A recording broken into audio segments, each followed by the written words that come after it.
미국의 조지 워싱턴 항모가 오는 7월 일본 요코스카 미 칠함대로 복귀합니다. 미국의 제7함대는 세계 최강 전력으로 아시아 태평양을 관할하고 있습니다.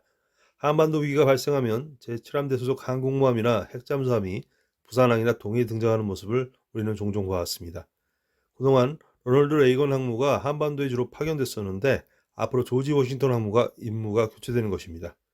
조지 워싱턴 항모는 지난 7년간 핵 연료까지 싹 바꾸는 장비 오버홀을 거쳤습니다. 오버홀이란 대규모 개보수 작업을 뜻합니다.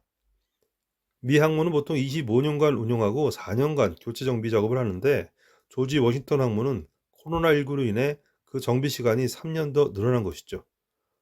조지 워싱턴 항모는 미니츠급에 속했는데 그 재원을 찬찬히 살펴보면 만재 배수량이 10만 톤, 전장갑판이 332m, 전폭 76m입니다. 미국에는 이러한 미니츠급 항모가 10척 있습니다.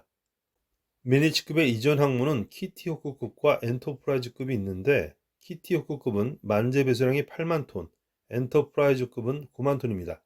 1980년대에서 90년대 한미 연례 연합훈련인 팀 스프릿에 자주 등장했던 항모가 바로 엔터프라이즈 항모와 키티 항모였습니다. 엔터프라이즈호는 지난 2012년 12월 1일 약 51년간의 활동을 마치고 퇴역했습니다. 미 의회는 현재 11척의 항공모함을 12척으로 운영하려는 계획을 갖고 있습니다. 오는 2029년 미니츠급 9척과 제럴드 포드급 3척을, 2032년에는 미니츠급 8척과 포드급 4척을 운영할 예정입니다. 점차 미니츠급을 퇴역시키고 제럴드 포드급으로 교체하는 방식이죠. 당연히 제럴드 포드급이 최신 버전입니다. 그렇습니다. 잘 알다시피 항모 한 척 만드는데 엄청난 비용 투입됩니다. 제럴드 포드급 항모 한 척 건조 비용 17조 원이라고 합니다. 그런데 앞으로 이러한 어마어마한 제럴드 포드급 항모를 13척 건조할 예정입니다. 221조가 드는 엄청난 규모의 사업이죠. 항모 건조에만 이렇게 돈을 쏟아부으니 미군을 천조국이라고 부르는 것 같습니다.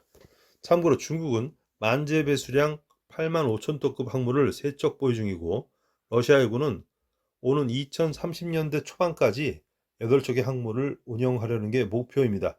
다만 중국과 달리 러시아는 경제 상황과 우크라이나 전쟁 등으로 인해 이러한 꿈이 희망 고문으로 될 가능성이 커 보입니다. 자, 그런데 말입니다. 어마어마한 비용이 드는 이런 항모를 미중로는 왜 굳이 운영하려는 걸까요? 2차 세계대전까지만 해도 항모 함재기들은 기관총 베이스의 공대공 전투기들이었고 레이더는 없었기 때문에 항모 건조나 유지 비용은 그리 크지 않았습니다. 하지만 최근에는 항모뿐만 아니라 함재 전투기들에도 고성능 레이더와 각종 전자장비, 그리고 공대지 미사일 등이 탑재하면서 그 비용은 어마어마하게 급상승한 것이죠. 다만 적의 공격에도 취약하고 속도도 느린 돈 먹는 하마 항모를 굳이 운용하려는 이유는 효율적인 군사적 측면보다는 정치와 외교적 위세와 영향력 때문 아닐까 생각이 됩니다. 한두 개 나라 군사력을 다 모아 놓아도 미 항모 전단을 이길 수 없다 하는데 이 미 항모 전단이 바다에 떠 있기만 해도 적들은 상당한 압박을 받게 됩니다. 북한이 한미 연합군 훈련에서 가장 민감하게 반응할 때가 부산항이나 동해에 미 항모가 떠 있을 때입니다. 그때 북한은 동해에서의 가릴 것 없이 평소보다 미사일을 두세 배 더 많이 발사하고 북한 조선중앙TV 아나운서들의 표정은 더 날이 서 있습니다.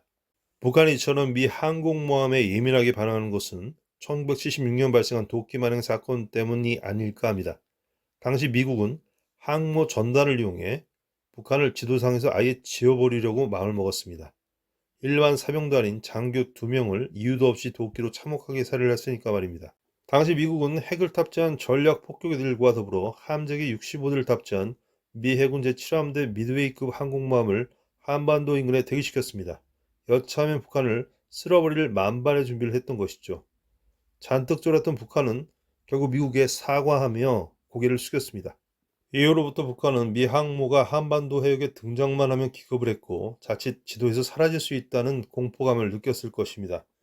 이처럼 미 칠함대는 한반도의 긴장이 고조될 때마다 자주 등장했습니다. 그런데 최근 미 칠함대 항모는 중국 해군의 남중국해 영향력 확대를 억제하는 역할에 집중하고 있습니다. 남중국해에서 영향을 행사하려는데 자꾸 미 항모 전단이 나타나니 중국으로선 미 항모가 눈에 가시가 아니겠습니까? 중국은 최신 항모 전용 대한미사일을 개발했다고 하지만 미치지 않고선 미 항모의 대한미사일을 발사할 수는 없겠죠. 만약 중국이 미 항모를 침몰시키는 순간 미국은 핵 항공모함 전단 VIP 멤버인 핵잠수함에서 바로 핵미사일을 발사할 것 같습니다.